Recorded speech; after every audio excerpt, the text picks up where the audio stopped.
Bonjour mesdames et messieurs et bienvenue dans BeIN Sport, votre magazine dédié à l'actualité du jeu vidéo compétitif.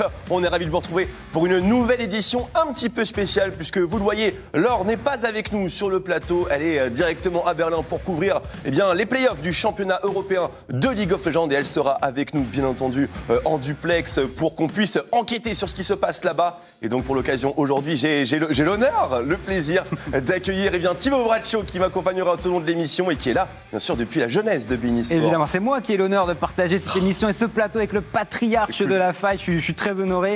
Et surtout qu'on a un sujet très important aujourd'hui, c'est le retour des LAN françaises. Absolument, un sujet qui nous tient à cœur, le retour des LAN et le retour tout particulièrement de la Gamer Assembly ce week-end.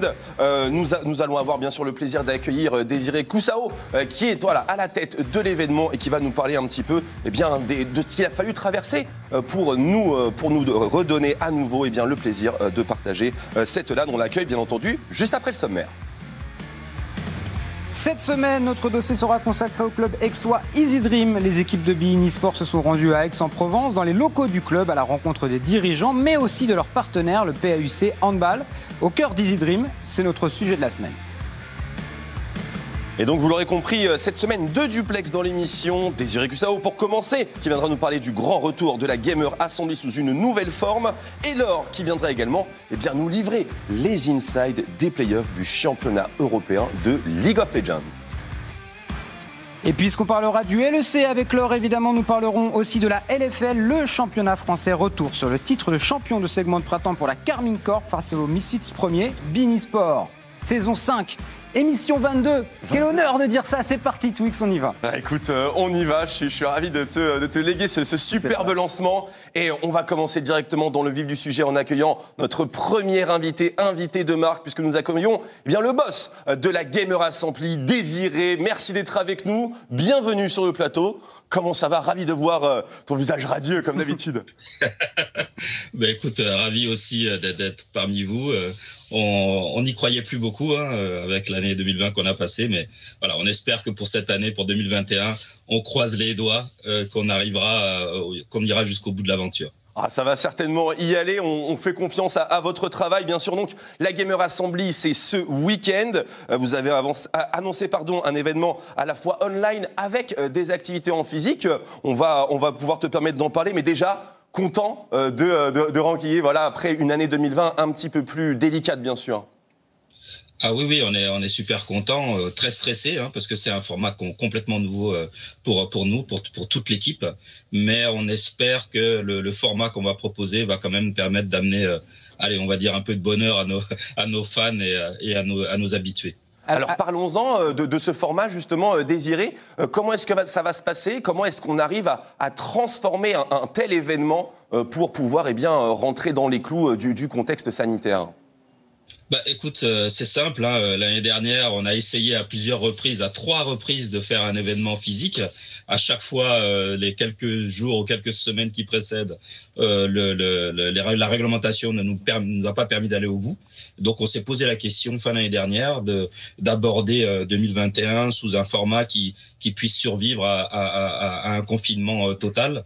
Et donc la simple solution, c'était de tout basculer online, donc toute la compétition. Ça veut dire que les joueurs sont à distance, les commentateurs sont à distance, pas de public sur place, pas de stand, pas de salon, et vraiment l'équipe minimum pour faire la production. Donc on a installé au milieu du parc des expositions de Poitiers un studio TV avec uniquement les équipes de production et tout le reste donc se fera ensuite à distance en ligne et le public pourra le suivre sur notre chaîne Twitch.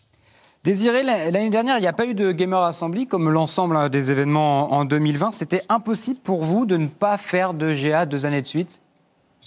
En fait, c'est exactement ça. Tu as trouvé exactement le bon terme. C'était juste impossible d'imaginer de faire une deuxième année. Alors pourquoi? Parce qu'on pourrait se dire, après tout, c'est pas de notre faute. D'abord, évidemment, pour nos joueurs, on sait très bien que loin des yeux, loin du cœur. Donc, on s'est dit, on va pas non plus rester trop éloigné de nos fans trop longtemps. Ça, c'était la première raison. Mais il y avait une deuxième raison qui était aussi importante. C'était pour tous les bénévoles. Il faut savoir que la Gamers Assembly, c'est organisé par une association par une centaine de membres de l'association, et plus globalement, c'est 400 bénévoles qui travaillent tous les ans sur la Gamers Assembly à Pâques. Et clairement, on commençait à sentir la démotivation de l'ensemble des équipes. Donc, c'était très, très important qu'on leur propose un nouveau challenge, même si tout le monde ne peut pas participer activement, parce qu'effectivement, on ne va pas avoir 400 personnes pour travailler sur le projet, mais c'est pratiquement entre 50, 60 quand même bénévoles qui sont mobilisés. Donc, ça permet de redonner du souffle. Et puis, enfin, nos partenaires, on a quand même tous nos partenaires qui nous ont soutenus l'année dernière, et on ne se voyait pas leur demander de continuer à nous soutenir à fond perdu. Et donc, cet événement nous permet de leur donner de la visibilité. C'est pour ça, d'ailleurs, que j'hésite pas, quand les médias sont là, à insister pour les rendre visibles et les citer quand c'est possible. Mais on les salue, nous également, tout ce qu'il faut bien sûr pour maintenir et encourager cet événement simplement indétrônable du gaming français. Et accessoirement, là où j'ai pu commencer ma carrière de commentateur en 2012, écoutez, moi, il me tient à cœur, cet événement. Alors, l'autre point, bien sûr, qu'on doit aborder, c'est que la Gamer Assembly, c'est évidemment des dizaines de milliers de visiteurs. Et du coup, avec ce format, avec cette situation, les conditions sont naturellement différentes. Comment est-ce qu'on réorganise un petit peu le format sans billetterie, sans consommation sur place? Il faut avoir des idées créatives. Oui, exactement. Alors, on part du cœur du projet. Le cœur du projet, c'est la LAN party. Donc, au lieu d'avoir une vingtaine de tournois comme d'habitude, on n'en a plus que 5. On a choisi des jeux qui sont les plus suivis, les plus joués sur notre événement et en France en général.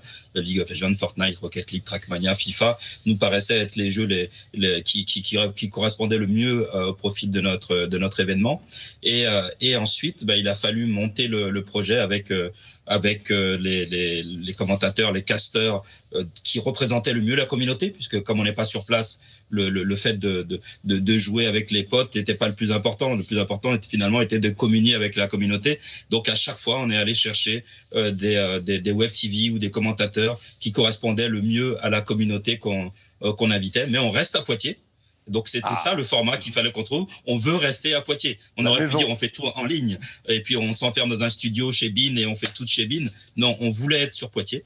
Donc du coup effectivement, là je remercie vraiment Grand Poitiers qui a joué le jeu, qui nous a mis à disposition le parc des expositions dans lequel on va installer le studio en plein milieu. Et pendant les 3 jours, vous aurez 2 animateurs présents à Poitiers en train de faire allez, on va dire la balance entre les différents streams et entre les différents contenus, avec plein de bonnes surprises pour aussi faire partager aussi le territoire avec les viewers. Magnifique. C'est une excellente nouvelle. Alors tu le disais, Fortnite, FIFA, Rocket League, League of Legends, Trackmania, ce sont les 5 disciplines en compétition ce week-end.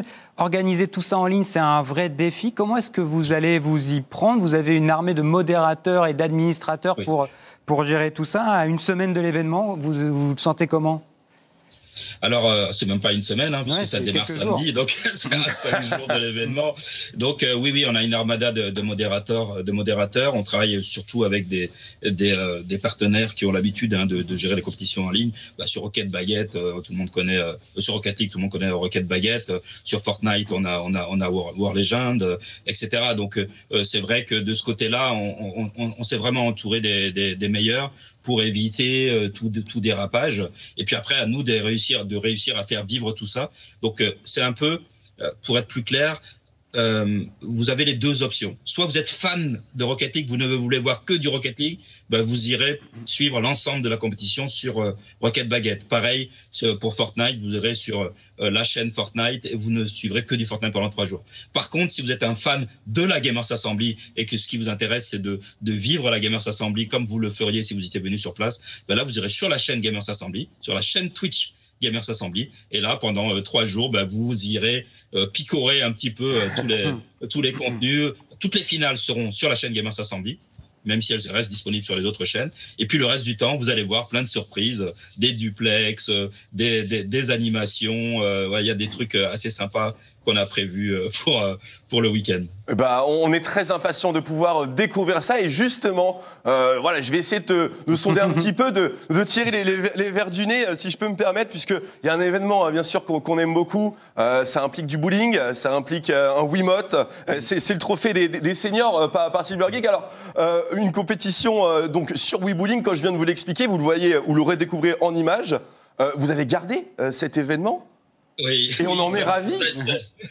Ça a été un vrai challenge. Ça a été un vrai challenge parce qu'on ne peut évidemment pas demander à nos seniors, à ce public qui est quand même assez fragile, de se déplacer en masse à Poitiers. Donc, il a fallu mettre en place des duplex. Donc, on a tout un dispositif technique dans 4 maisons de retraite à distance qui vont être connectés au plateau. Et donc, nos 2 animateurs, Fred Zolf et Chocobo, vont s'occuper de faire vivre un peu tout ça en live, en direct, pendant 1h30. Donc, on va essayer de garder cette super ambiance parce que c'est peut-être la finale qui a le plus d'ambiance sur une Gamers Assembly habituelle. Ah, ça c'est complètement fou et on ne voudrait pas le louper. Exactement, on a hâte de voir ça. Dernière question, Désiré, alors un peu plus globale, celle-là, c'est sur les LAN en France. Longtemps, ça a été le seul événement pour les joueurs français de s'affronter. Aujourd'hui, l'e-sport se professionnalise, les éditeurs créent leur propre circuit à l'échelle européenne, mais à l'échelle aussi nationale. Comment est-ce qu'il faut concevoir les LAN aujourd'hui? Est-ce que vous avez dû repenser le modèle des LAN avec l'arrivée de toutes les ligues? Oui, c'est une très bonne question et c'est une question qu'on se pose depuis longtemps. Hein. Ça fait plus de 10 ans qu'on a commencé à voir ce mouvement un petit peu de décalage vers on va dire l'e-sport professionnel, on va appeler ça. Vous remarquerez par exemple que Counter-Strike a toujours été présent à la GA jusqu'à il y a 2-3 ans et qu'on a dû l'abandonner parce qu'effectivement la scène était devenue trop professionnelle pour notre événement. On avait 2 choix. Soit aller vers des événements très professionnalisants, on va dire, au même titre qu'un championnat national ESL, par exemple. Et à ce moment-là, ça voulait dire beaucoup d'investissement, augmenter les cash prizes, etc. Soit rester très communautaire. Et en fait, encore une fois, je le répète, la Gamers Assembly est organisée par des bénévoles, par une association. Et le fait de partir dans une course au cash prize ne nous correspondait pas. On a essayé une année sur Counter-Strike. Et en fait, non, ça n'a pas fonctionné. Donc, on s'est dit, restons sur notre, on va dire notre vraie nature. C'est un événement communautaire organisé par des gamers, pour des gamers. Et donc, on fait un rassemblement de joueurs. Et on sait que, oui, on n'aura certainement pas la team Vitality sur League of Legends ou la team G2 sur Counter-Strike, mais on aura de toute façon tout le monde qui sera présent. Et c'est l'objectif, c'est un moment de partage. Donc, on a volontairement baissé tous les cash prizes. Et aujourd'hui, on est content de se rendre compte qu'on continue d'accueillir énormément de joueurs, puisque en 2019, c'était 2500 joueurs qui étaient sur place. Et encore, on en a refusé beaucoup. Donc, je pense qu'on a choisi la bonne solution. Restons ce qu'on est, un événement communautaire où on vient pour trouver du plaisir. Et puis, laissons les grands seigneurs et les grands éditeurs de l'e-sport organiser les grandes compétitions avec des circuits bien solides. Ce sont 2 choses, bien sûr, fondamentalement différentes aujourd'hui, bien sûr, avec les éditeurs. Mais voilà, la Gamer Assembly, quand même, ça a tout fait. Et c'est la rampe de lancement, un petit peu, de ce qu'on constate aujourd'hui. Tout de même, on rend, bien sûr, un généreux hommage. Désiré, le temps passe à une vitesse folle. Merci beaucoup d'avoir été avec nous dans l'émission. La Gamer Assembly, bien sûr, ça commence ce week-end. La chaîne Twitch Gamer Assembly, tout simplement. Oui, exactement. Twitch Gamers Assembly. Vous faites une petite recherche Google et vous trouverez tout de suite. Eh bien, voilà, on vous invite bien sûr à effectuer cette activité. Désiré, merci beaucoup de nous avoir transmis cette passion et de nous avoir véritablement mis en appétit pour l'événement de retour ce week-end, la Gamers Assembly, bien entendu. Merci beaucoup d'avoir été avec nous encore une fois. Ouais, c'est moi qui vous remercie tous les deux de mettre en avant cette initiative. Avec grand plaisir. Salut Désiré et on se retrouve bien entendu ce week-end. Voilà, un personnage qui est essentiel à la scène e-sportive française, naturellement. Et donc, on va enchaîner, mesdames et messieurs, avec notre dossier de la semaine. Et comme Désiré vous l'a dit, on va plonger très, très deep dans l'e-sport et l'e-sport français. Tout particulièrement aixois, puisqu'on va aller au cœur de l'équipe Easy Dream. C'est un sujet de Stéphane Kochara et Pierre Alioussec.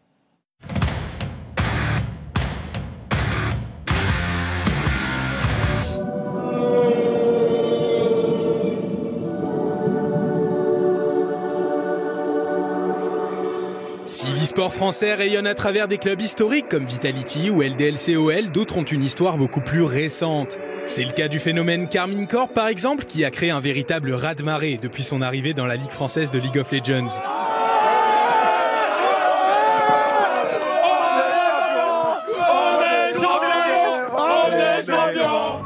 D'autres équipes, bien que plus modestes, sont également en train de se faire une place dans l'écosystème. Fondé en 2019 à Aix-en-Provence, Easy Dream fait partie de ces clubs français montants.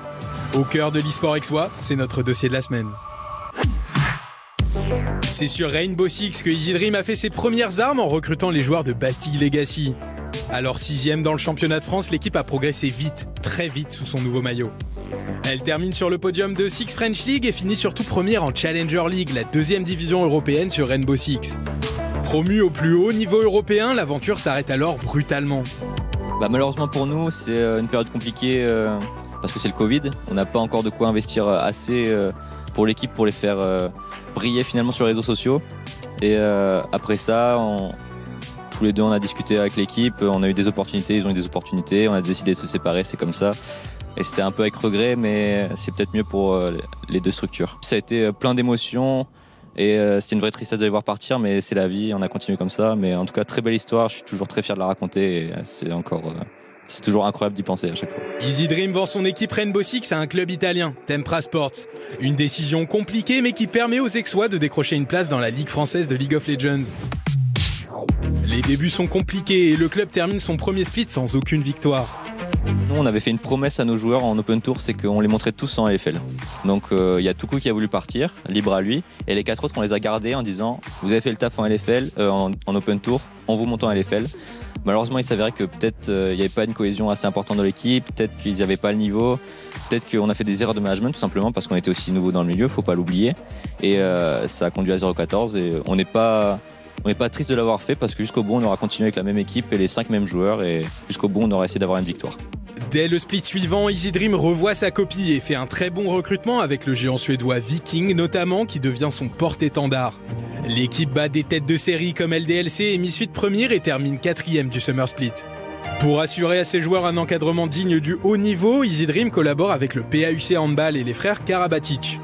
Pour Michel Salomé, le directeur général du PAUC, le rapprochement entre les deux clubs s'est fait plutôt naturellement. Ce sont deux univers qui sont très proches, où les approches du haut niveau, qu'ils soient dans le e-sport ou dans le sport, sont sensiblement les mêmes. On va faire appel aux mêmes ressources humaines de préparateurs physiques, de préparateurs mentaux, d'approche de la compétition, de préparation physique.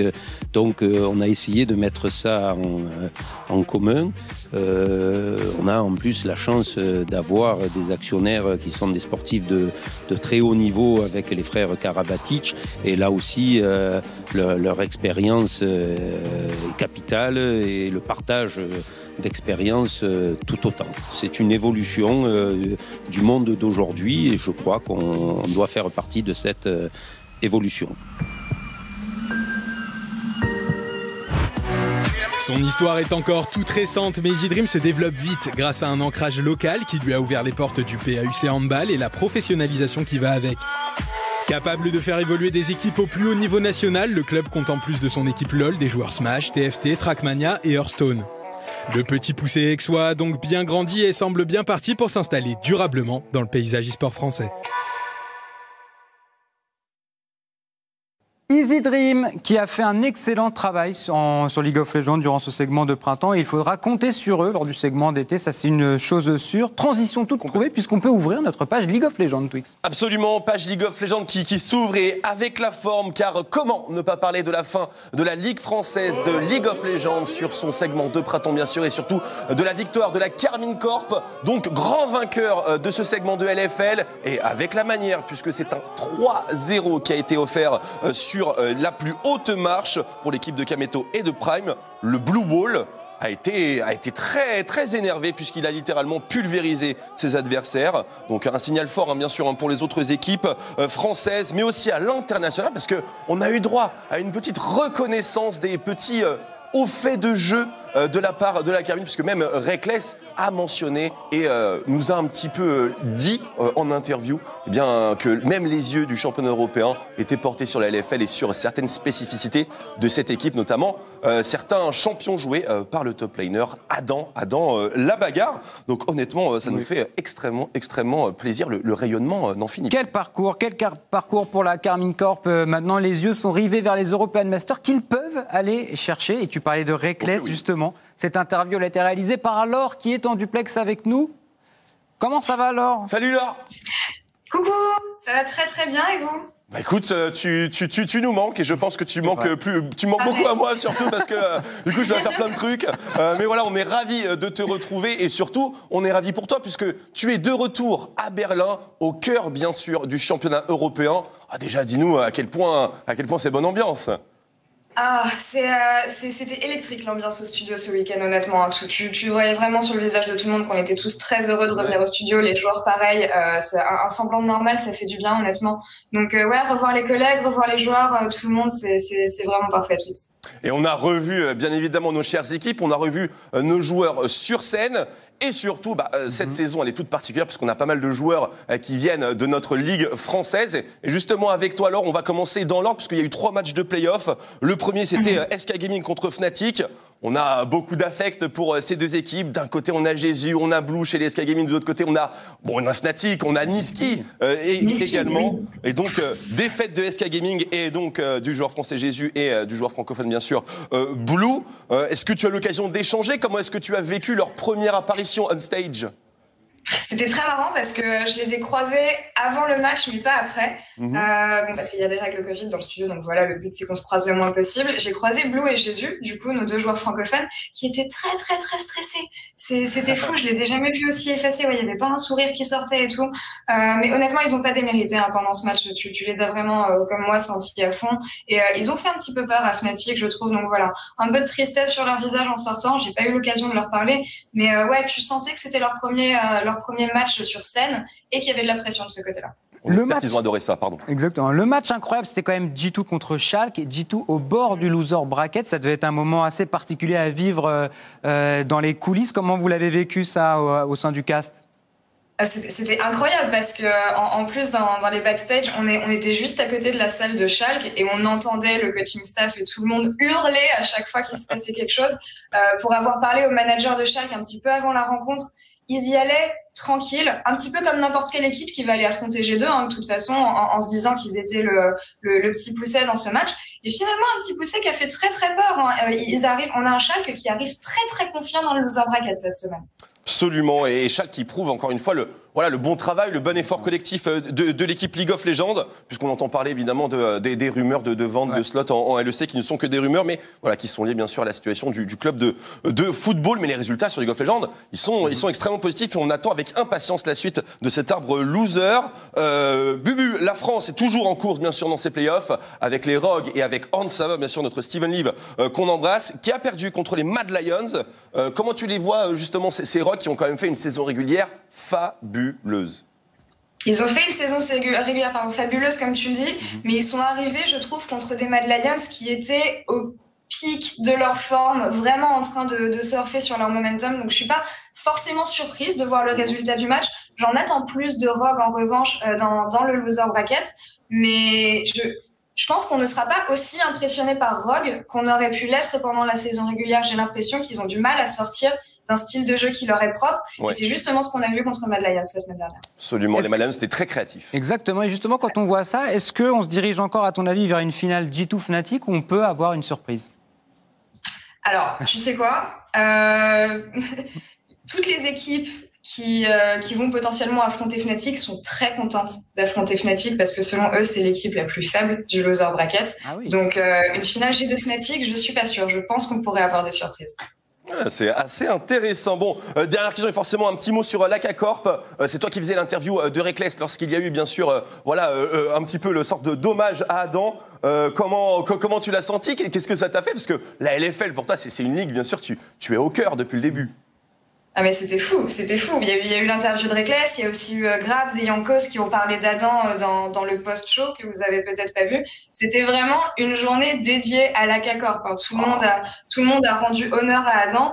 Reckless suit très fréquemment la Ligue française, il m'en a parlé après l'interview. Il était d'ailleurs super gêné de ne pas se rappeler du nom de la Ligue. Mais oui, voilà, on a une Ligue qui rayonne vraiment à l'international et dont les joueurs LEC s'inspirent. Ça fait vraiment plaisir à voir. La LFL influence l'Europe.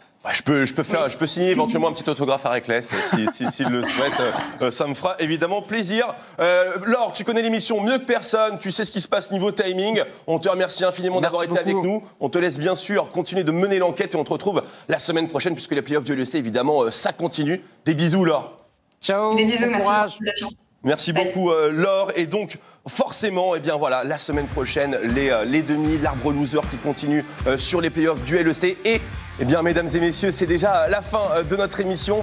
Merci à vous de nous avoir suivis. Merci bien sûr à nos deux invités en duplex. Laure qui, bon, un invité bien sûr assez particulier. Et bien sûr Désiré pour la Gamer Assembly qui a également lieu ce week-end chargé. Exactement. Merci beaucoup Thibaut. Merci également. à toi. Un plaisir de partager ce bout de plateau avec toi. Bah écoute, tout l'honneur est véritablement pour moi et quoi qu'il arrive, tu es une partie intégrante de l'équipe, donc voilà, je suis très très impressionné par ta flexibilité, monsieur l'animateur ES.